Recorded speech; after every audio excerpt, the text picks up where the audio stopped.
most of the people, most of the time, who are not in the vulnerable group, it is likely to be having a mild disease which will recover like a flu-like syndrome, which only needs symptomatic treatment, and paracetamol and probably inhaled budesonide may be the only drug if required if there is persistent fever or persistent cough. But in the high-risk category, people who don't have an immune response, they're immunocompromised, they have comorbidities, they have vulnerable groups, in them it could still lead to moderate or severe disease in small group of cases. So compared to Delta or the ancestral variant, the likelihood of deterioration of Omicron is lesser even in these vulnerable groups or even in the vaccinated groups. The only feature of Omicron is it is having immune escape. So the challenge is that even if people had COVID in the past with the old variant and or have taken 2 vaccines, it will still occur, but the disease is predominantly mild, and that is a very reassuring thing. Let me ask you this, Dr. Tikku, because it's a question that my wife wants to know. She says, my husband, that's me, has had COVID. Should I have isolated also during this period? Because now I also have a bit of a sore throat. Should I be immediately testing? Is it important that family members of anyone who's got COVID who's isolating at home, should they also isolate, Dr. Tikku? See, if they have symptoms, they also need to be isolated or in quarantine till their test comes out to be positive. And if it's positive, they have to be dealt with the way you deal with a positive case. But if they don't have symptoms, our guidelines now say that if they don't have comorbidities, if they're not elderly, we don't have to test them. But I would still advise them to be in quarantine because in the next 3, 4, 5 days, they might develop symptoms. So contacts of positive patients could become positive in the next few days. But my wife has tested negative. Sir, my wife has tested negative in the home. It all depends on when you are testing. She does not have COVID. Yeah. No, it all depends on when you are testing. If you are testing on day 1, when she's exposed to you, maybe she is negative, but in a few days, maybe 2, 3 days down the line, she might become positive. And if she is up and about, well, she might be infecting more and more people that once she gets positive. So the guidelines say that you have to be in quarantine for at least 5 to 7 days. And during those days, if you have symptoms, then you get tested. If you don't have symptoms, after 7 days, you can come out of quarantine. Right. It's advisable to stay inside and be isolated. Okay, those are questions that lots of people are asking. Dr. Leharia, the key question that I think many want to know is, are we seeing the peak already of the third wave? 250,000 cases added in the last 24 hours, or are we likely to see more peaks? Could it go up to 4, 5 lakhs a day? Is it going to get worse before it gets better, Dr. Leharia? So what we know that currently the surge is being seen in major city, large city or metropolitan cities, and we have still not started seeing the major rise in the medium and smaller towns. So what we are seeing and various projections indicate that while we know that Omicron surge happened in a quick period, like 2 to 3 weeks, it peaks and then quickly declines. So what we might see in the current wave, that while the major cities might see a decline, but by then major cities start seeing decline, the medium town and smaller towns start seeing increase in the cases, and then the rural India. So in the current wave, it is very much possible that in the quick succession, there will be 2 to 3 waves, short waves. So we might not see an increase or very high peak in one go, but we might have a sustained high number of cases for a period of, say, let's say 3 to 4 coming weeks. So I would say we might not see a big peak, but a sustained peak, and then by end of February, we might see a decline across the country. End of February, you might see a decline, but the next 3 or 4 weeks, you may see various peaks. Okay, let's come back to critical questions that are being asked by patients. Dr. Pinto, a number of people are testing at home at the moment. How reliable are these home testing kits? Can we go by them and bank on them, or should I be taking an RT-PCR if I have symptoms? I tested positive on a home testing kit, for example. So home rapid antigen tests tend to have a very high specificity but a low sensitivity. So what this essentially means is that if 100 individuals with COVID actually test on a home antigen kit, about 50 of them probably will be missed. So a negative home antigen test does not mean you don't have the disease. But a positive test has a very high specificity, which means that it is very unlikely that you don't have COVID if the test is positive. So a positive test kind of ends the story in terms of diagnosis. You have a diagnosis in front of you. But if you have a negative test and you have symptoms which are compatible, an RT-PCR has a higher sensitivity, and that would be the test of choice. Okay. Dr. Bajan, a number of patients are getting COVID when they go to hospitals for other surgeries, for non-COVID surgeries. Should planned surgeries be postponed? Is that something you would advise if the surgery is not an emergency surgery? Is this the right time to be going through one, Dr. Bajan? Yeah, that's a very, that's a very relevant question. And I completely agree that when we have a surge and we have a peak happening with the third wave, we need to cut down on all elective work. So elective surgeries, except for emergencies like strokes, myocardial infarctions, acute abdomen, surgical emergencies, even in India, the tropical ones like dengue, malaria, who are severely ill, these should be admitted, but otherwise all elective work should come to a standstill. Also, the other group of patients who are oncology patients and dialysis patients, their work should go on. This is a little bit of a misconception that patients come with a negative test. We see this all the time, and they come to the hospital and they become positive. As already mentioned by the panelists, they may have done the test when they had no symptoms, and then now they still may fall into the asymptomatic category because they are not high risk and they have developed a positive test in the hospital, just done again before the surgery or whatsoever. So therefore, I think now, because the spread is so heavy, we are going to see each and every candidate in India, across the world, getting affected by Omicron. So getting a test positive in A, B or C place does not attribute that they got it from A or B or C. It can happen anywhere. Okay. Interesting, the fact that, if you can put off your surgery, this is a good time to put it off. So don't take the risk necessarily of hospitalization at this stage. In any case, with Omicron, hospitalizations are much less, Dr. Joshi.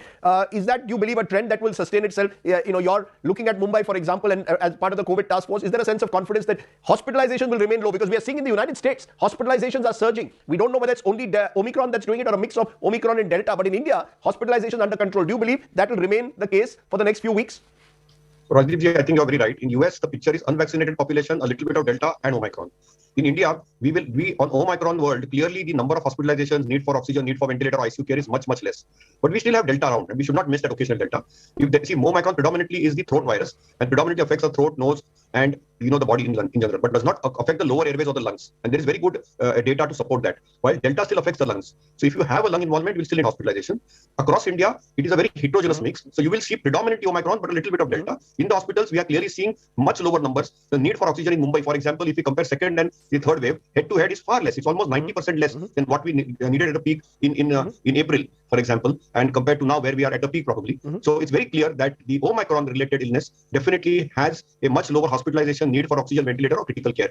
But people who are vulnerable, people who have underlying diseases, severe immunocompromised states, will probably still deteriorate, and they need care, and we cannot ignore or dismiss them. The challenge is the numbers in US are explosive. So are you saying? The numbers in US are far explosive. Are you saying only those with comorbidities? Are you saying, doctor, only those with comorbidities or those whose oxygen level may fall sharply are advised hospitalization, that otherwise home isolation is good enough?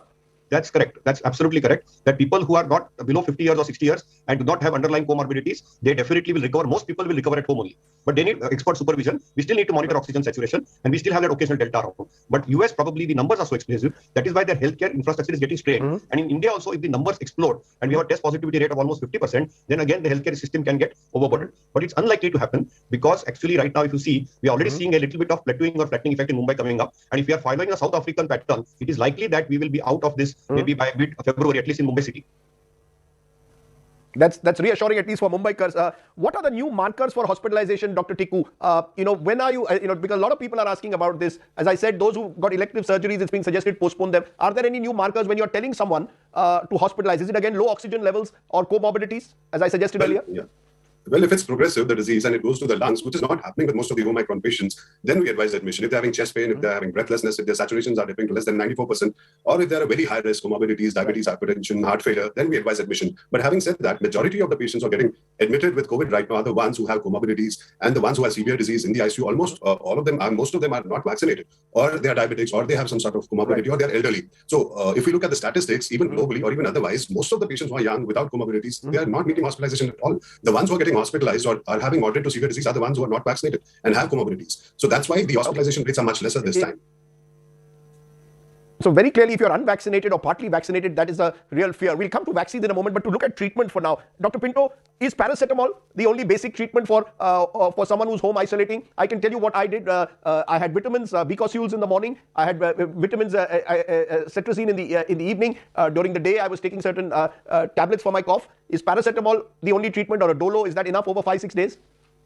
I think for a majority of individuals, that would be absolutely right and fair. You would need what we call symptom-based treatment. So if you have nasal congestion, a bit of an antihistaminic, a decongestant would probably be the right drug of choice. For fever, for body ache, it's predominantly paracetamol. Some individuals need something that's a little stronger, like ibuprofen. Some individuals have been complaining of a lot of pain, which does not go away despite paracetamol.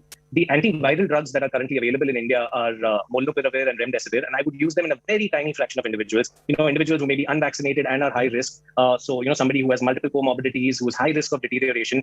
In that small fraction, I would consider intravenous remdesivir for 3 days in the first week, or tablets of molnupiravir for the first 5 days. Of course, we know that a lot of red flags have been raised around molnupiravir, so you would definitely not use it indiscriminately. But again, as you rightly pointed out, for a majority of individuals, which I would say would be close to 95% of individuals, symptom-based treatment with paracetamol being the lead runner would pretty much sort out most of the problems. You mentioned twice molnupiravir, Dr. Pinto, and I want to ask you this because ICMR and various doctors seem to be at loggerheads over use of molnupiravir. Should it be used or not? Is it not safe? It's been approved for emergency use. So should I, if my physician advises it, go ahead or not?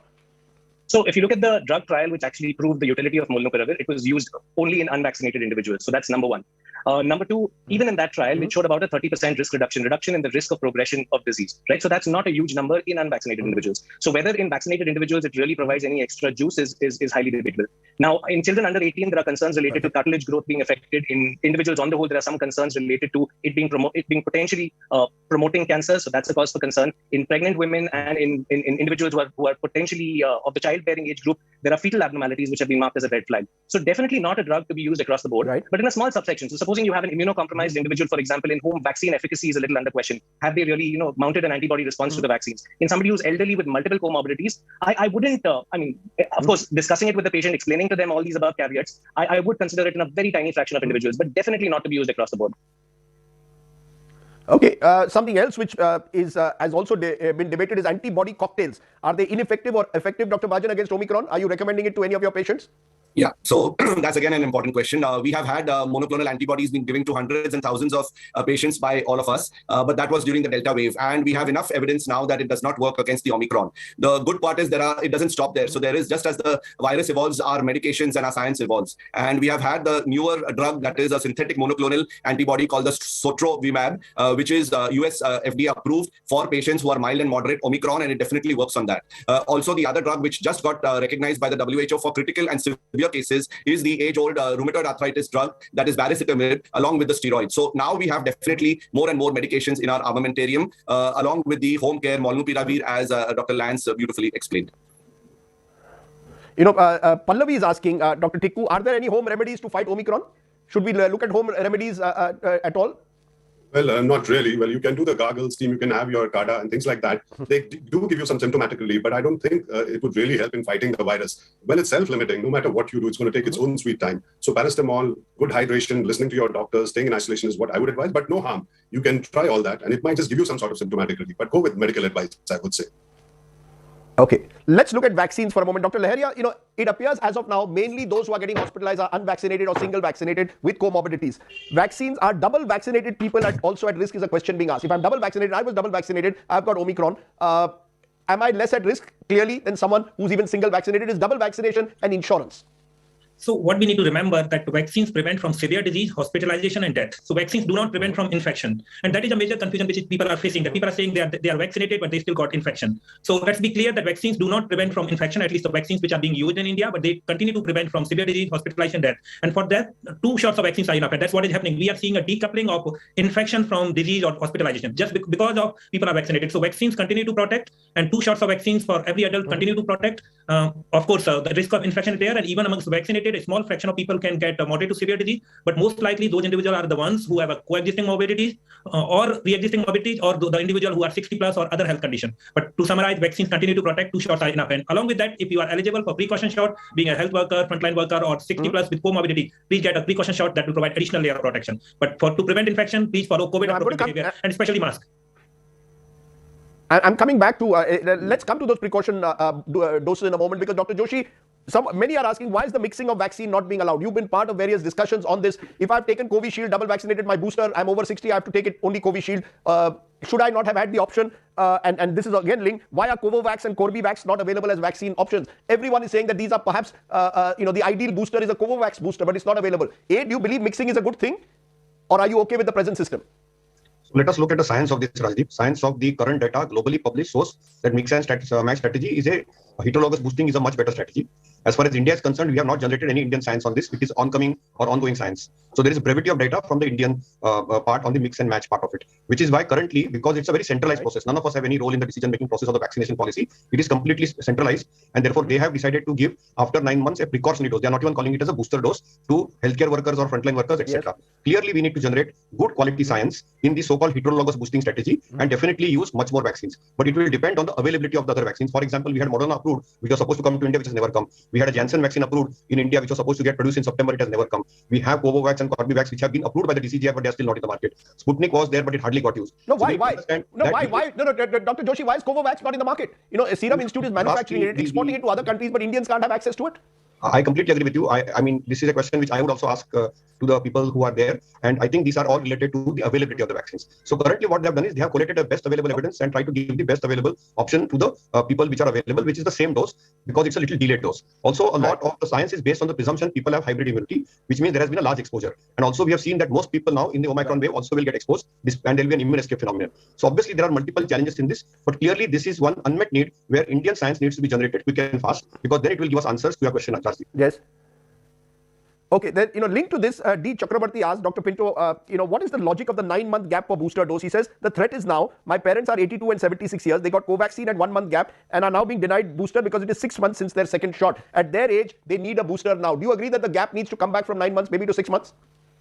I think some of it is just, my guess is that it would be supply related. The fact that if you put 6 months as the gap, you would have a huge number of individuals who would be eligible. If you look at the 9-month gap, I think, if I remember right, March last year was when vaccination was opened to those who were elderly. So those individuals you would consider to be the most vulnerable right now. And those individuals who've received their vaccines around March would therefore now qualify for the booster, along with the frontline workers who also received at the same time. So I would, in an ideal world, I guess if there were no supply constraints, it would be fair to open up the boosters to anybody 6 months down the road, especially knowing that this is a variant that breaks through whatever immunity has been offered through earlier vaccines, and a lot of other countries in the world have done it at shorter intervals. But I guess that would be contingent to supply, and if there is enough supply, yes, I think it would be a good idea to shorten the gap. But what's your sense? How long will the booster immunity, Dr. Pinto, last? So I think that's a question which nobody really knows the answer to. I think the fact that a lot of individuals will this time around get infected with the Omicron, just the velocity at which it's spreading right now, will hopefully act as another hybrid immunity in terms of, so we now have a population, a significant proportion of which got infected the first and the second time around, Alpha and Delta. We now have a population which will also get infected with Omicron, or a large quantum of the population will. And then you have vaccines to add to it. So hopefully this kind of an immunity will again protect us significantly from moderate to severe disease. Maybe infections will happen. Maybe we will need periodic boosters to kind of protect the vulnerable in society. But hopefully a majority of us will have some sort of immunity from moderate to severe disease, which is, as Dr. Laharia pointed out, that's exactly what vaccines are designed for. Okay, I just want to come again to treatment, Dr. Bajan, because another question has come in. Should patients follow a particular diet during Omicron? Should I follow a light diet or a high protein diet? What's ideal, Dr. Bajan? Yeah. Rajdeep, can I just add a little to the previous discussion on vaccines for a bit? Sure, please. Yeah, so there is a very nice study which came out of UK in early December, which said that if you take 1 dose of vaccine, the hospitalization is dropped by 52%. If you take 2 doses, then up to 6 months, the hospitalization is reduced to 72%. But if you have taken 2 doses and if it's beyond 6 months, then it again drops back to 52%. And in that same study, they showed that the booster within 2 weeks would reduce the hospitalization to 88%. So it's a time game, it's a time frame, and we need more and more vaccines, and we need vaccines which cover more and more variants. So just wanted to highlight that one study which is pretty useful. Coming to the management, yes, of course, as doctors, we always say, and Shashank would agree with me, for diabetic control, it's exercise, lifestyle, diet, and the medication. So we've discussed medications as a whole.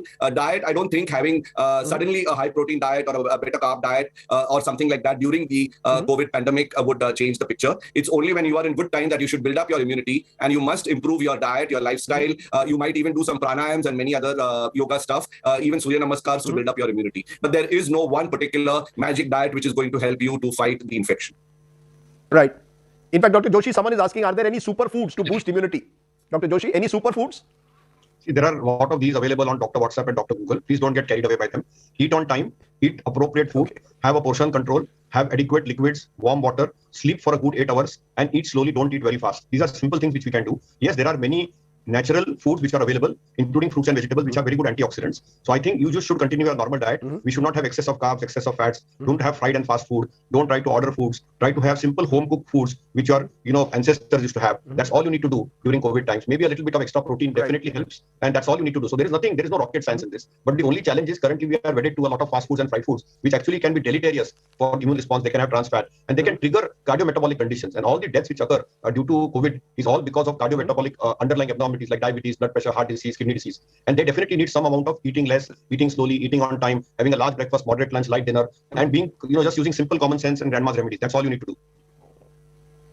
You're raising something very important, because there are 2 other questions that are coming in. One is, Dr. Tikku, is there enough information available now on long COVID due to Omicron? We saw with Delta, people had long COVID illnesses that came up 6 weeks, 8 weeks after the infection. Is the fear there that with Omicron also, this could happen, even though the symptoms are mild today, tomorrow it could affect me? Can I go tomorrow itself, if it's 7 days since I had Omicron, can I hit the treadmill on day 8 or not? Or would you advise a gradual entry into physical activity? Well, I would advise gradually get into it and take rest for the next 2 weeks at least. With Omicron, we don't know about the long COVID. It's too early to comment on that. We've just been about 1 month into the disease. Time will only tell. But my guess is that some of them might actually end up with having long COVID. But again, we need data on that in the coming few months. We'll know more about that. But by and large, because the disease is mild and because the inflammatory markers are not that high, because the severe disease is not that much with Omicron, probably we might not see the kind of long COVID symptoms we saw with Delta patients. But you never know. Only time has to tell us more about that. But as of now, we should try to stay indoors and take all the precautions and take care of our immunity, as we discussed about the diet, exercise, and avoid smoking, avoid alcohol, avoid eating outside. I mean, all that has to be taken into consideration. But if you talk about long COVID, I would say that we still need more data on that, and the coming few months will only tell us more about it. Dr. Pinto, you want to get in on that because we discussed long COVID during Delta. Is there any concern over that with Omicron as well? So I think we don't completely understand long COVID to begin with. I mean, there are various theories about